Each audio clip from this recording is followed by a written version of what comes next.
జగన్మోహన్ రెడ్డి గారు ఇటీవల ఒక ఆంధ్రప్రదేశ్లో జరిగిన హత్య ఉదంతం మీద ఢిల్లీ వెళ్ళి ఒక ధర్నా చేసి నేషనల్ మీడియానంతా చేయాలనుకున్నారు, చేయలేకపోయారు. కానీ ఆయన వచ్చిన తర్వాత అసెంబ్లీ ఇక్కడ జరుగుతుంది, ఆంధ్రప్రదేశ్ అసెంబ్లీలో లేవనెత్తితే అందరికీ, ఇంకా ప్రజలందరికీ, ఆంధ్రప్రదేశ్ రాష్ట్ర ప్రజలందరికీ కూడా బాగా తెలిసి ఉండేది. మరి అది చేయకుండా వెంటనే మళ్ళీ ఇక్కడ ఒక ప్రెస్ మీట్ పెట్టారు, ఢిల్లీలో ఒక ప్రెస్ మీట్ పెట్టారు, ఇక్కడ ఒక ప్రెస్ మీట్ పెట్టారు, బెంగళూరు వెళ్ళిపోయారు. ఆయనకి ఆత్మన్యూన్యత లేదా మరి అరెస్ట్ భయం ఏమన్నా ఉందా అని చెప్పి అనుమానిస్తున్నారా అనేది అనుమానాలు పలువురు వ్యక్తం అవుతున్నాయి. ఆయనకు లేనిది లేదండి. ఇప్పుడు విషయం ఏంటంటే, ఆయన పవర్లో ఉన్నప్పుడే ఉండకూడదు ఎన్నెన్ని ఉన్నాయి. ఇప్పుడు పవర్లో లేనప్పుడు అంతకంటే ఎక్కువ ఉంటాయి, బయటికి చెప్పరు, బయటికి తెలియదు. ఇక్కడ అరెస్ట్ భయం ఉంటుంది, తనకు తెలుసు తన తప్పులని తనకు తెలుసు. అరెస్ట్ భయంతో పాటు అసెంబ్లీ సమావేశాలు తప్పించుకోవాలి. ఎందుకు తప్పించుకోవాలి అంటే, ముఖ్యమంత్రి హోదాలో వెలిగినటువంటి వాడు అసెంబ్లీలోనే ద్వంద్వార్థాల మాటలు, బూతు మాటలు లాంటి మాట్లాడిన సంస్కృతిని మెయింటైన్ చేసిన వాళ్ళు ఇప్పుడు వచ్చి కామ్గా ప్రశాంతంగా ఉండాలంటే ఉండలేరు. ఒకటి, ముఖ్యమంత్రి హోదా పోయి ఎక్కడ పక్కకు కూర్చోవాలి, ఇన్ఫీరియారిటీ ఫీలింగ్, ఆత్మన్యూనత ఉంది. అది తర్వాత సుపీరియారిటీ ఉంటుంది, రెండింటి సంఘర్షణ ఉంటుంది ఆయనకు. ఇదే నేపథ్యంలో ఢిల్లీ వెళ్ళటం లేదంటే దేశవ్యాప్తంగా జనం దృష్టి మళ్లించాలని ఒక పద్ధతి అయితే, రెండోది ఏంటంటే బీజేపీని కాసింత బెదిరించే ధోరణి, ఇండైరెక్ట్ గా మేము అవసరమైతే వెళ్తాము అనేది ఒక సంకేతం వెళ్తాము అనేది చిన్న హెచ్చరిక పంపించే దృక్పథంతో ఆ కార్యక్రమం చేయటం అనేది జరిగింది. అయితే నిజంగా వెళ్తాడా అంటే వెళ్ళడు. నిజంగా అతను ఇండియా కూటమికి సపోర్ట్ చేసి డైరెక్ట్ గా వెళ్ళిపోతే, ఇంత భయపడే వ్యక్తి బీజేపీకి ఎదిరించి వెళ్ళటం అనేది ఛాన్స్ లేదు. ఎందుకంటే అసలు తన మీద కేసులు పెట్టించిందే మొదట కాంగ్రెస్ అండి. తర్వాత తన చెల్లెలు ఇక్కడ ప్రత్యర్థిగా ఉంది, ఇది ఒక గొడవ. మళ్ళీ ఇప్పుడు ఆయన కాంగ్రెస్ కి వెళ్ళిపోయి ఆయన కాంగ్రెస్ పూర్తి కలిసిపోతే చెల్లె ఏం కావాలి, ఇవన్నీ కాంగ్రెస్ ఆలోచిస్తుంది. అందువల్ల ఏంటంటే ఈయన అవసరం కోసం ఇప్పుడు దాంట్లోకి వెళ్ళిపోతే ఆ పార్టీకి వచ్చే ప్రయోజనం ఇప్పట్లో ఏమీ లేదు. ఎలక్షన్స్ ముందే అంటే చూసుకుంటారు. కాబట్టి బెదిరించే ధోరణి ఒకటి, దేశ పక్కదోవ పట్టియటం దేశంలో పరిస్థితుల్ని. అది కాకుండా అసెంబ్లీ సమావేశాలు ఎగ్గొట్టడం కోసం ఢిల్లీ పెట్టాడు. బెంగళూరు విషయానికి వస్తే, తన మనసంతా తన పులివెందుల కడప తర్వాత బెంగళూరు, ఏపీ మీద లేదు, అమరావతి మీద లేదు, హైదరాబాద్ మీద లేదు, మొత్తం బెంగళూరు. ఎందుకంటే ఆ రోజు అక్రమ సంపాదనతో భారీ ఎత్తున బిల్డింగ్ భవంతులు కట్టించిన బెంగళూరులో.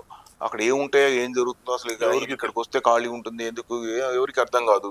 అసలు ఆయన ఆ మోజేంటో తెలియదు. ఇప్పుడున్న పరిస్థితులు అక్కడికి వెళ్ళి ఉంటే తన మానసిక ప్రశాంతతతో పాటు చిన్న సెక్యూర్, అంటే అరెస్ట్ చేసే క్రమంలో ఇతర రాష్ట్రానికి రావాలి పోలీసు వ్యవస్థ. కాబట్టి తను అక్కడ ఉండి ప్రశాంతత కోసం అక్కడే ఉంటూ రిలాక్స్ అవుతున్నాడు అంతే. ఇంకోటండి, ఆయన బెంగళూరులో ఉన్న రిలాక్స్ ఉండదు, ఇంగ్లాండ్లో ఉన్న రిలాక్స్ ఉండదు. ఆయనకి రిలాక్స్ అనేది ఛాన్స్ లేదు. బికాజ్ ఆయన చేసిన పనులు ఆయనకు తెలుసు, అంతర్లీనంగా వాటి విషయంలో సంఘర్షణ గురవుతుంటాడు. కాబట్టి జగన్మోహన్ రెడ్డి మీద ఆయన అధికారంలో ఉన్నప్పుడు ఏగవాలినా కానీ ఒక బ్యాటరీ ఆఫ్ లీడర్స్, అంటే ధర్మాన దగ్గర సోదరుల దగ్గర నుంచి మరి విజయనగరం ఆయన గుడివాడ అమర్నాథ్ గారు కానివ్వండి, కొడాలి నాని, జక్కంపూడి రాజ్, ఇట్లా వరుసగా కొడాలి నాని, వంశీ, ఇంకొక నాని, పేర్ని నాని, జోగి రమేష్ బ్రదర్స్, కిందకి పోతే ఇద్దరున్నారు, రామకృష్ణారెడ్డి, తర్వాత విజయసాయి రెడ్డి, ఇది ఇలా అందరూ మూకుమ్ముడిగా రోజా అందరూ కూడా దాడికి వచ్చి రజనీ అని. ఇప్పుడు ఈ గళాలన్నీ కూడా మోగపోవటానికి కారణం అంటే, రాజకీయం అన్న తర్వాత ఎప్పుడు కూడా ఒకే విధమైన సంకేతాలు, కనీసం ఒక్కళ్ళన్నా ప్రెస్ లోకి వచ్చి ఒక వివరణ ఇవ్వటం కానీ, ఒక ప్రయత్నం చేయటం కానీ ఎందుకు జరగట్లేదని. ఇప్పుడు వచ్చినట్టు చేస్తారండి, రారు. ఆ గీత వరకు వచ్చి వెళ్తారు. అంటే ఈ ప్రభుత్వానికి వ్యతిరేకంగా గీత గీసుకుని గీత దాకా వచ్చి వెళ్తారు. ఎందుకు అంటే అండి, వీరు అత్యంత స్పీడ్గా పోతే వీళ్ళకి సంబంధించినటువంటి అంశాలు చాలా గవర్నమెంట్ దగ్గర వీళ్ళ శాఖలలో ఏం మోసం చేశారు, వీళ్ళు ప్రైవేట్ గా ఏమేమి దందాలు చేశారు, ఏమేమి స్మగ్లింగ్ చేశారు, ఏమేమి ఫైల్ ముందు తీస్తారు, అన్ని ఫైల్ రెడీగా ఉన్నాయి అక్కడ.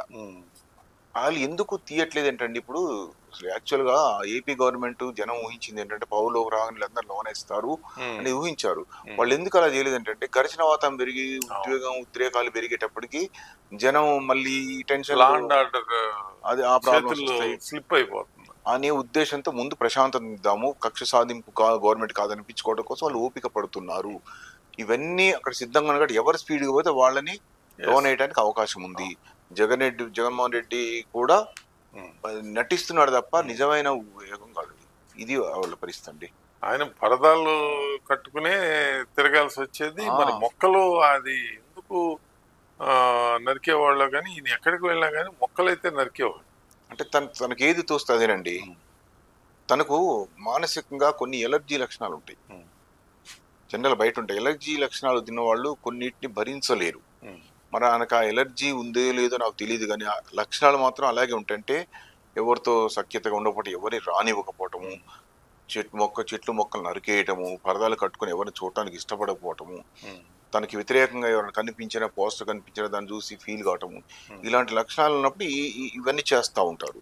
కాబట్టి దాని నుంచి ఇప్పుడు ఉల్టా విశేషం ఏంటంటే ప్రెస్ మీట్ పెట్టడం ఆశ్చర్యంగా ఉందండి. అవును, ప్రెస్ మీట్లు పెట్టారు.